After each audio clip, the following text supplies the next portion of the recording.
সালাম আলাইকুম রহমতুল্লাহ। এবার যে ঢাকাতে মশার যে যন্ত্রণা, এ থেকে বাঁচার জন্য আমি অনলাইন বিজ্ঞাপন দেখে একটি ছোট মশা মারার যন্ত্র কিনলাম। তো যন্ত্রটি আসলে কেমন কাজ করে এটি নিয়ে আজকের ভিডিওটি। আসুন আমরা দেখে নিই এটার ফলাফল কেমন। মসকুইটো ট্র্যাপ বা মশা মারার যন্ত্রটি আমি কিনেছি মিনিসো থেকে। চায়নার যে মিনিসো সুপার শপ আছে সেখান থেকে কিনেছি। সুন্দর গোছানো চমৎকার চকচকা মিনিসোর সবগুলো। তো আমি প্রবেশ করলাম, দেখলাম সেখানে প্রত্যেকটা জিনিসের দাম খুব বেশি মনে হচ্ছিল। যাই হোক, সেখান থেকে আমি একটি মশা মারার যন্ত্র কিনে আনলাম বা মশার ট্র্যাপ কিনে আনলাম। এটি 3 দিনের রিপ্লেসমেন্ট ওয়ারেন্টি ছিল। যদি 3 দিনের মধ্যে ডিভাইসটিতে কোনো রকম সমস্যা দেখা দেয় তাহলে বদলে দেওয়ার কথা ছিল। এটির দাম 1200 টাকা লেখা থাকলে ওইটি ভ্যাট সহ প্রায় 1300 টাকা পড়ে যায়। তো আমি আনলাম, দেখলাম, খুললাম। দেখুন, খুলে দেখাচ্ছি। এটির নিচের পার্টটি খোলা খুবই সহজ, কোনো ঝামেলা নেই। প্রোডাক্টের সাথে একটা কেবল দিয়েছে কিন্তু কোনো প্লাগ দেয়নি, কি আশ্চর্য। এটি আপনারা চাইলে আপনাদের ব্যাকআপ ব্যাটারি বা ল্যাপটপের সাথেও আপনারা এটি কানেক্ট করতে পারেন। তো রাতে ব্যবহারের জন্য প্লাগটি আমার বাইরে থেকে নিতে হলো। বাইরে থেকে বলতে আমি মোবাইলের প্লাগটি ব্যবহার করেছি। রাতে ঘুমের আগে ডিভাইসটি অন করে রেখে দিলাম। ঘরের লাইটটি বন্ধ করে দিলাম। এই ডিভাইসের লাইটের কাছাকাছি মশাগুলোর আসার কথা ছিল এবং এর ভিতরে প্রবেশের কথা ছিল। তো সকাল হলো, সকালে আসুন খুলে দেখি এর ভিতরে কি অবস্থা।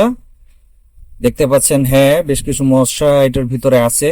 কিছু মশা জীবিত এবং কিছু মৃত, বেশিরভাগই মৃত।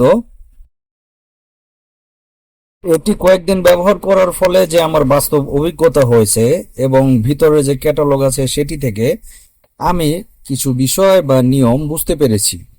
তো আপনাদের সুবিধার্থে আমি সেগুলো এখন শেয়ার করছি, জেনে নিন। প্রথমত, এটি বাতির সামনে রাখলে এটি ভালো কাজ করবে না, এটি অন্ধকার জায়গায় রাখতে হবে। অন্ধকারের মধ্যে এতটুকু আলো দেখলে মশাগুলো এখানে আসবে এবং এর ভিতরে আটকা পড়বে। ডিভাইসটি চালু করে আপনার শরীরের কাছে রাখলে তেমন ভালো ফল পাবেন না, কারণ তখন মশা এর ভিতর না গিয়ে আপনার শরীরের উপরই এসে বসবে বা কামড় দেবে। মশার কয়েল বা অ্যারোসলের মতো এটি অন করার সাথে সাথে ভালো ফল পাওয়া যাবে না। এখানে ক্যাটালগে উল্লেখ করা আছে যে এটির ভালো ফল পেতে চাইলে আপনি ঘরে আসার বা আপনি ঘুমানোর 3 ঘন্টা পূর্বে এটিকে অন করতে হবে। তাহলে এখানে আস্তে আস্তে মশাগুলো আসবে এবং এতে ভালো ফল পাওয়া যাবে। এটি পুরো ঘরের মশার উপরে তেমন কোনো প্রভাব ফেলে না। এটি যে জায়গায় রাখবেন সেখানে বা সেখানকার আশপাশের মশাগুলোই এর ভিতরে আস্তে আস্তে আসবে। এর ভিতরে মশাগুলো মারা যায় কিন্তু সাথে সাথে না। ক্যাটালগে লেখা আছে যে এর যে ডিভাইসটি খুলতে হবে 5-7 দিন পরে, কিন্তু আমি 12 ঘন্টা পরে খুলেছি, তখন দেখেছিলাম মশাগুলো সব মরে আছে। এর আগে 3 ঘন্টা পরে যখন খুলেছিলাম তখন দেখেছিলাম মশাগুলো জীবিতই আছে।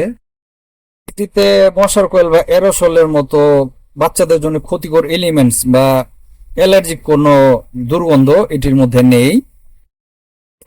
বাদ বাকি এর মধ্যে মশা আটকা পড়ে বা এর মধ্যে মশা মারা যায়, এটা তো ঠিক, এটা আপনারা দেখেছেন।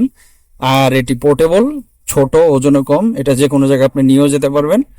কিন্তু যদি একটা প্লাগ দিত বা এটি যদি চার্জেবল হতো অথবা ব্যাটারি চালিত হতো তাহলে সবচেয়ে বেশি ভালো হতো। মশার কামড় থেকে বাঁচার জন্য, করোনা থেকে এবং বিভিন্ন রোগ থেকে বাঁচার জন্য দোয়াগুলো জানতে ডান দিকে ক্লিক করুন এবং আল্লাহ রসুলের কবর মোবারক আসলে দেখতে কেমন তা জানতে বাম দিকের বাটনটি ক্লিক করুন। আমাদের সাথেই থাকুন। বাংলা ডাবিং বাই তালহা। আসসালামু আলাইকুম।